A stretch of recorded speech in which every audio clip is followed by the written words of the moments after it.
3 pekan sudah berlalu, teka-teki kematian Sumarna, satpam di Waduk Jatiluhur yang ditemukan dalam keadaan tangan terborgol masih belum terungkap. Penyelidikan terus dilakukan polisi, namun seolah masih menemui jalan buntu.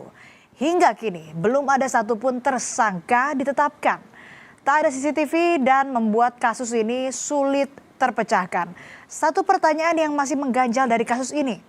Siapa sebenarnya pemilik borgol misterius di tangan Sumarna? Kaget aja Pak, sedih, tega gitu, tega. Itu orang tega. Tega. Saya hanya ingin segera aja terungkap, tertangkap pelakunya itu aja Pak.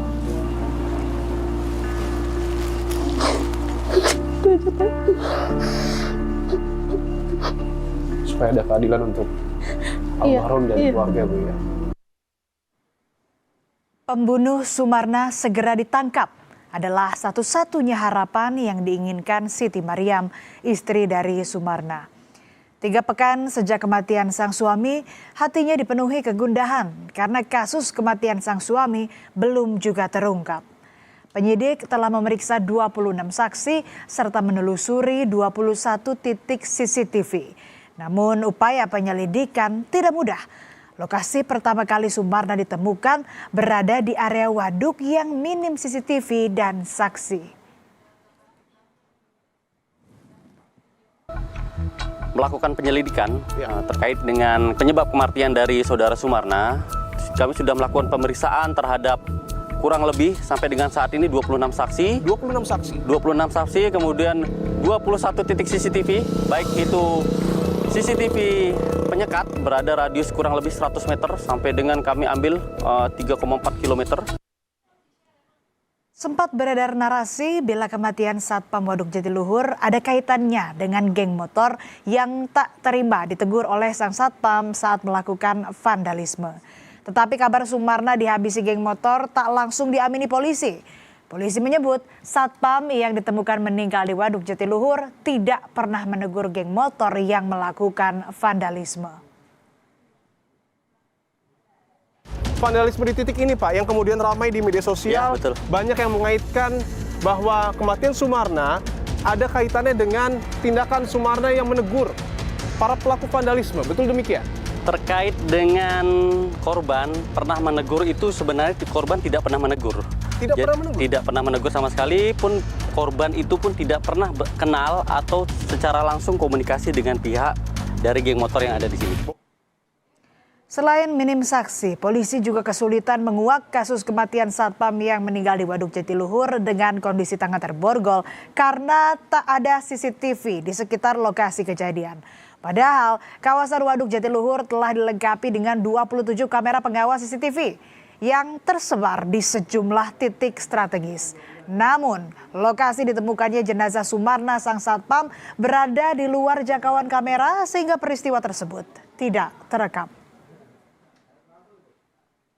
Betul, nanti kita tunjukkan posisi pertama kali ditemukannya korban.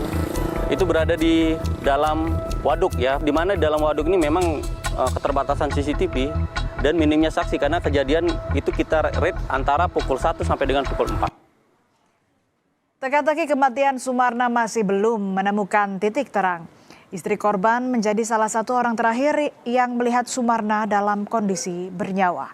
Di sekitar jam 7 malam, Sumarna pamit tugas piket malam ke sang istri.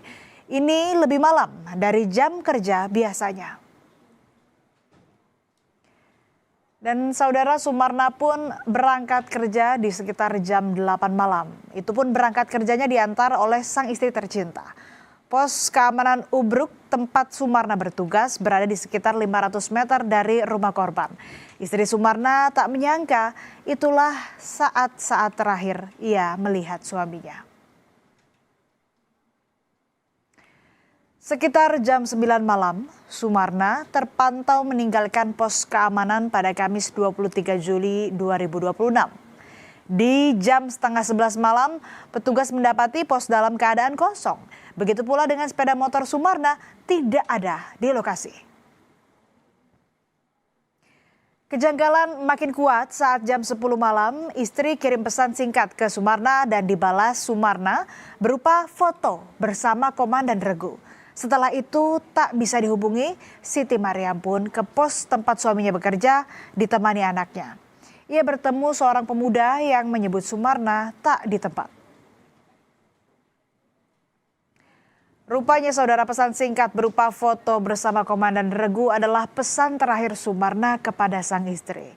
Tetapi jam 2 dini hari 24 Juli dari rekaman percakapan di ponsel, Sumarna teridentifikasi sempat mengirimkan pesan berisi kegiatannya sekitar pukul 2 dini hari. Hampir sejam kemudian, Sumarna tak bisa dihubungi. Begitu pula dengan radio panggil yang biasa dibawa Satpam. Rekan-rekan almarhum akhirnya bergerak mencari Sumarna. Di situ ada sebelah kiri ada 2 pemuda cowok. Di pos jaga itu? Iya, di pos itu ada. Yang satu menghadap ke jalan, yang satu di sebelah sini di pinggir temannya. Kata saya gini, Pak, Pak Sumarna kemana? Kata saya, kan lihat ya posnya kosong, pintunya terbuka gitu, gelap gitu. Terus kata pemuda itu, pergi katanya. Kata saya, kemana? Ke sana gitu. Dan inilah saat jenazah Sumarna ditemukan pada Jumat siang 24 Juli lalu. Korban ditemukan mengambang di perairan tepi danau Waduk Jatiluhur, Purwakarta. Warga bersama petugas pengamanan Waduk Jatiluhur langsung mengevakuasi jenazah korban. Dugaannya, satpam ini jadi korban pembunuhan karena sebelumnya diketahui korban sempat terlibat cekcok dengan sekelompok pemuda yang akan melakukan vandalisme di lokasi objek vital. Misteri kematian Satpam Sumarna semakin menjadi-jadi. Seorang warga penjaga warung yang letaknya tak terlalu jauh dari Waduk Jatiluhur sempat mendengar suara orang minta tolong di sekitar waktu subuh. Tetapi suara yang didengarnya begitu lemah. Cuma ada yang minta tolong. Ibu mendengar ada yang minta tolong? Iya. Tapi nggak tahu juga kalau ibu almarhum ke apa gitu, nggak tahu. Ibu ingat waktu itu jam berapa mungkin? Pas mau subuh. Mau subuh? Iya. Kira-kira mau subuh, Pak. Boleh mungkin diceritakan suaranya seperti apa saat itu, Bu? Kencang atau seperti apa? Lemah, Pak. Suaranya lemah, tapi jelas minta tolong. Iya.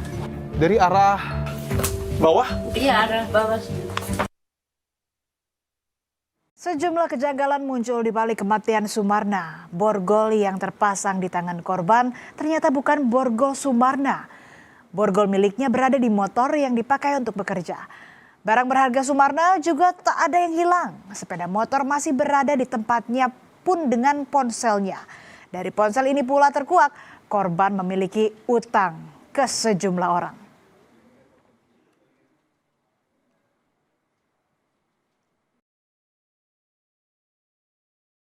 Borgol, ponsel korban, serta lokasi yang tak terpantau CCTV seakan jadi kepingan misteri dalam kematian Sumarna. Teka-teki yang mengindikasikan kemungkinan pelaku tahu jadwal korban dan mengenal lokasi kejadian dengan baik. Keluarga Sumarna berharap penyebab kematian satpam itu terkuak seterang-terangnya.